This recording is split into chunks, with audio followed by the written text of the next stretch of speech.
talk about sign ordinances, and that's what I've got here today. What I would like to do is not talk about the content of the sign ordinances so much, but how you want to go about deciding what to do about the sign ordinance. You have, as you stand today, a moratorium on the enforcement of balloons and flags. And the ordinance stands as it is for everything else. Your moratorium is designed to expire on July 31st. You could simply extend the moratorium, or you could try and work to make some changes prior to that. And I kind of need to get a feel for you if that's the only issues you want, how you want to go about it, public input meetings, you want to have a special council meeting. You know, how do you want us to help you resolve the question? I would like to add something to that. I would like to see a change to item 3 in the sign ordinance. It has to do with the electronically activated message section will not exceed 30% of the permitted sign area, not exceed 30. The one I want is the one that says it can't be activated but every 30 seconds. That would be item 4, sorry, not item 3. And item 4 says, message, each electronically activated message shall not change more frequently than once every 30 seconds. I'd like to see that changed to a much faster time sequence so that they can take advantage of the money they have wrapped up in their electronic signs. I'd like to address that. Are you just looking for time? I'm sorry, is it okay if I ask questions to make sure I get this correct? Yeah, I'm just looking, that's You're something just I looking think for the time to be reduced. One of the things that Johnson City has done is in regards to message boards, which I've talked to several sign companies and it seems to work out well for them, is to require greater setbacks on those type of signs. You can have them move in any time frequency that you want as long as you're willing to put them a little farther back off the road. Is that something you would consider, or do you just want I to? just think we need to, because then if you have existing signs, are you going to grandfather current signs? You would grandfather anything that's already out there. Any new signs would go back farther from the road, and then we would stop enforcing the 30 seconds on the existing signs. Okay, except for those that are already up, and then are you talking about going to the, when you talk about building them back, are you talking going back to the building setback, or are you talking how far back?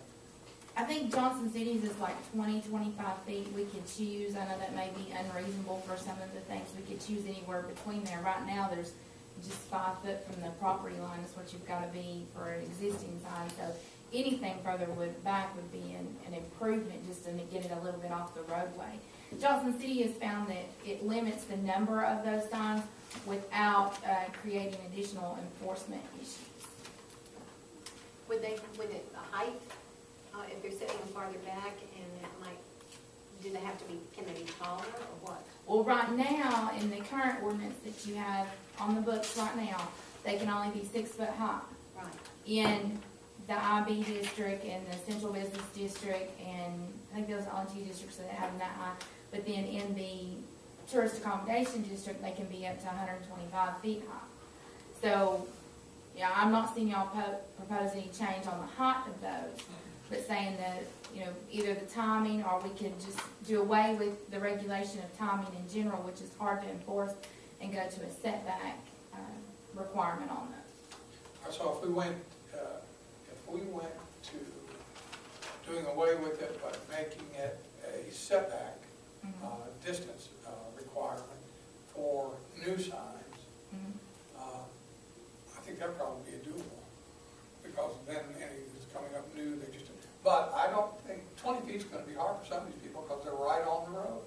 I mean, 20 people put it in their show, or Yeah, I put it yeah, in you're there. right. There's a lot of them that would put. So they're 15 there. foot would work better because the parking spot's 20 foot deep, so Yeah. 15 would keep you, because they got to Out have of that first row items there parking. anyway.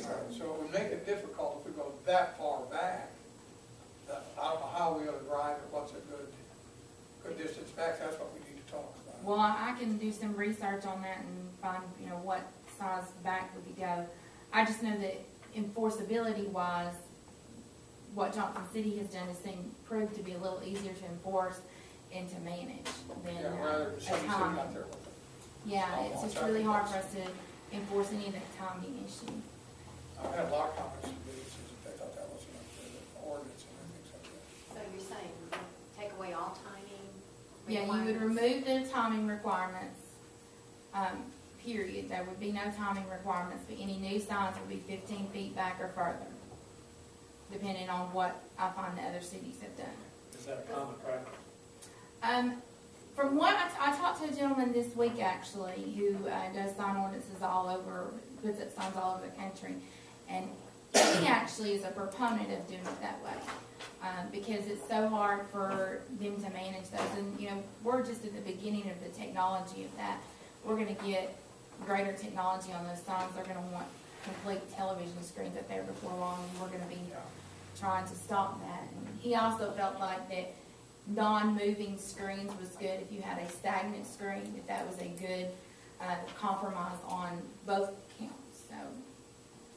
So is that something we're gonna have to address then, as far as addition to this? We already addressed it. We don't allow any movement at all, as long as it's in a stagnant screen.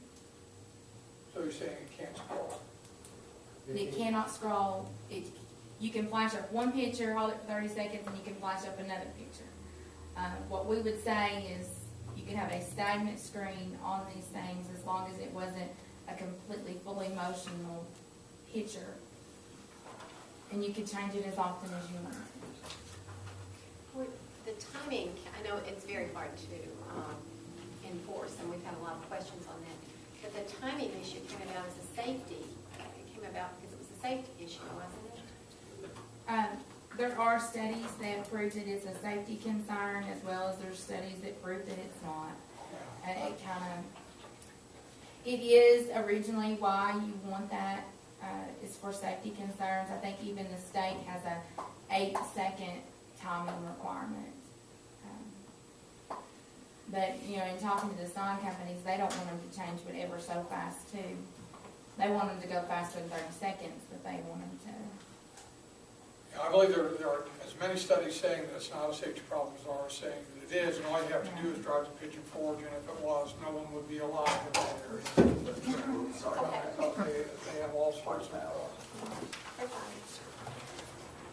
yes, well, we can discuss that. Yeah, I guess really, I'm assuming since you have two members out, that you want to allow full discussion of the thing.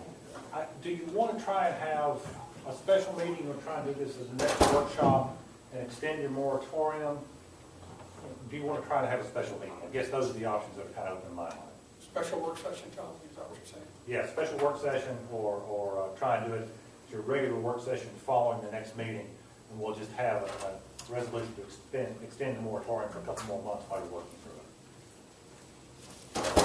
Try and have a special meeting some other day rather than the normal meeting time, if that's what you want to try and schedule.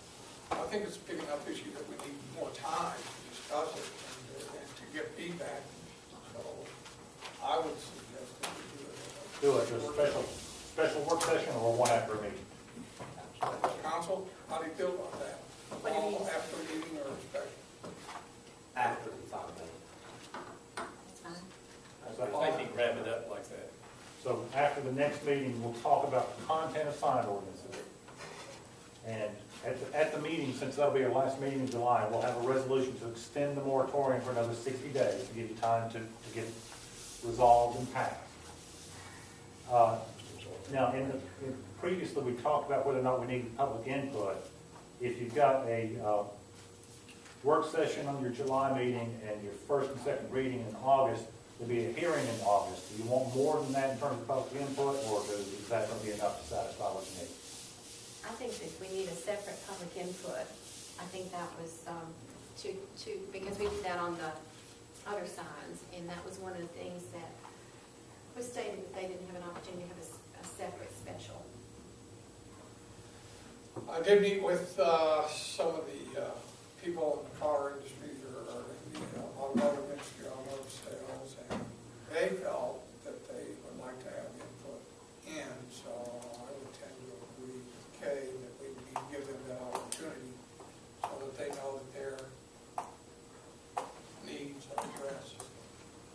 Invite them to the work session. Next time? Are you going to have a work session on the next Yeah. time? And what about the planning commission? I think that any changes we make at this point, we're gonna have to go back in front of planning commission. If you've got, there's a fine line you cross if you